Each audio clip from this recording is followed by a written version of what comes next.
Magandang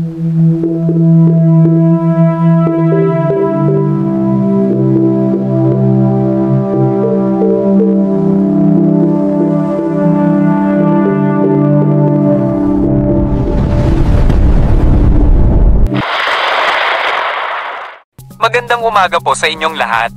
Narito po ang pinakabagong ulat sa lagay ng panahon ngayong araw ng Linggo, ika-6 ng Hulyo taong 2025. Bagyong Bising. Ang Bagyong Bising, na may dating kategoryang tropical storm, ay lumakas at kasalukuyang may lakas ng hangin na 85 km per hour at pagbugso na umaabot sa 129 km per hour. Dahil sa paglakas nito, itinaas na po natin sa severe tropical storm ang kategorya at dahil sa patuloy nitong paglakas, nagpalabas na po tayo ng mga sumusunod na signal. Signal number 3, Batanes, Itbayat, Rayal, Mount Iraya, Basco, Mahatao, Ivana, Uyugan, Sabtang. Inaasahan ng malakas na hangin at mabigat hanggang sa matinding pag-ulan na maaaring magdulot ng pagbaha. Pakiusap po sa ating mga kababayan sa mga lugar na ito na maging handa. Signal number 2, Babuyan Group of Islands. Walang signal na nakataas sa Luzon, ngunit pinapayuhan ng pag-iingat sa kanlurang bahagi ng Luzon dahil sa epekto ng hanging habagat na pinapalakas pa ng bagyo. Ayon sa aming pinakabagong pagsubaybay, ang Bagyong Bising ay papasok na sa Philippine Area of Responsibility. Inaasahang nasa loob na ito ng PAR pagsapit ng alas 2 ng hapon at makakaapekto sa Batanes area. Maging alerto po sa malakas na hangin at pag-ulan. May isa pang bagyo na minomonitor sa labas ng PAR na may international name na Moon. Patuloy po natin itong minomonitor at mananatili tayong alerto. Maging alerto po tayo sa mga susunod na ulat at sundin ang mga payo ng ating mga lokal na autoridad. Ihanda po natin ang ating mga pamilya at komunidad. Manatiling ligtas po. Ulat ng lagay ng panahon sa iba't ibang rehiyon. Luzon. Dahil sa paglakas ng Bagyong Bising at sa pagpapalakas nito sa hanging habagat, inaasahan ng maulap na kalangitan at pag-ulan sa halos buong Luzon. Ang kanlurang bahagi ng Luzon.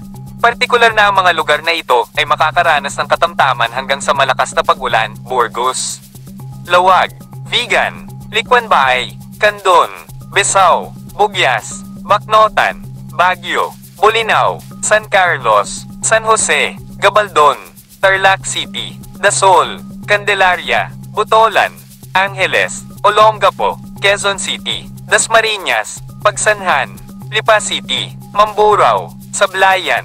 Ang nalalabing bahagi ng Luzon, maliban sa Bicol Region, ay inaasahang magkakaroon ng maulap hanggang sa bahagyang maulap na kalangitan. Inaasahan ng mga pag-ulan sa hapon sa Bicol Region. Visayas, dahil sa malawakang epekto ng southwest monsoon o habagat na pinapalakas ng bagyo sa Hilagang Luzon, ang kanlurang bahagi ng Visayas ay makakaranas ng maulap hanggang sa bahagyang maulap na kalangitan at kalat-kalat na pag-ulan. Maging handa sa biglaang pag-ulan ang mga sumusunod na lugar. Manay, Bangasong, Calaisian, Aninii, San Jose, Kabangkalan, Hinubaan. Ang Central at Eastern Visayas ay inaasahang magkakaroon ng magandang panahon na may posibilidad ng kalat-kalat na pag-ulan. Mindanao. Dahil sa hanging habagat, ang bahagi ng Mindanao ay makakaranas ng maulap na kalangitan at kalat-kalat na pag-ulan dahil sa mga thunderstorm. Palawan. Inaasahang magkakaroon ng magandang panahon sa umaga, ngunit may posibilidad ng pag-ulan sa hapon at gabi dahil sa mga thunderstorm. Karagatan. Dahil sa paglakas ng Bagyong Bising, mayroong gale warning sa Hilagang Kanlurang Luzon. Inaasahan ng mataas na alon sa lugar na ito. Ang kanlurang bahagi ng bansa ay magkakaroon ng katamtaman hanggang sa malakas na alon, habang ang silangang bahagi ay magkakaroon ng mahina hanggang sa katamtamang alon. Babala. Maging alerto sa pagpasok ng Bagyong Bising na makakaapekto sa Batanes at Babuyan Islands na magdadala ng malakas na hangin at pag-ulan. Mayroon ding minomonitor na bagyo sa labas ng bansa na posibleng makapasok sa susunod na mga araw o linggo. Maging handa sa posibilidad na ito. Dumako naman tayo sa ating partner para sa mga karagdagang impormasyon sa loob ng ating bansa. Magandang umaga, narito ang update ukol sa magiging lagay ng ating panahon. Kagabi ng alas 8, yung bagyo na minomonitor natin sa labas ng ating area of responsibility na dating si Bagyong Bising ay nag-intensify at isa ng ganap na tropical storm na may international name na Danas. Ito po ay huling namataan sa layong 480 kilometers kanluran ng Basco, Batanes. Ito ay kumikilos pakanluran ng mabagal at makita nga po natin ngayon dito sa ating satellite animation na bagamat nasa labas ito ng ating area of responsibility ay yung trough or extension nito ay magdudulot pa rin ngayong araw ng mga pag-ulan dito sa bahagi ng extreme northern Luzon. Samantala, ang southwest monsoon o habagat naman po ay patuloy pa rin nakakaapekto sa malaking bahagi ng ating bansa at magdadala pa rin ito ng mga pag-ulan lalong-lalo na dito sa kanlurang bahagi ng Luzon. So patuloy pong pag-iingat para sa ating mga kababayan sa banta pa rin ng mga pagbaha at pagguho ng lupa.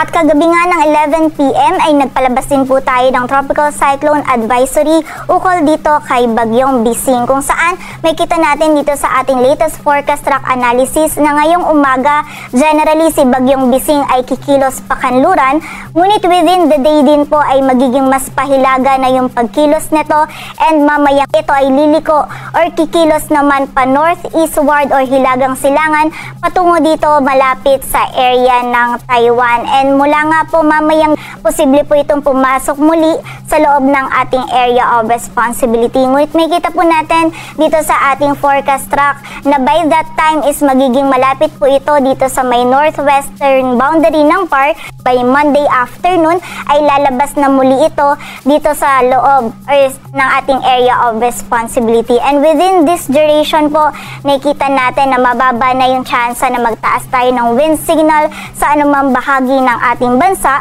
ngunit babantayan pa rin natin yung mga pag-ulan na may maaaring idulot nung trough or nung extension nito dito sa bahagi ng extreme northern Luzon. So patuloy pa rin tayo magantabay sa updates. Magiging maulap pa rin po yung kalangitan at hanggang sa mga malakas na pag-ulan pa rin yung posible nating maranasan dito sa bahagi ng Batanes at Babuyan Islands.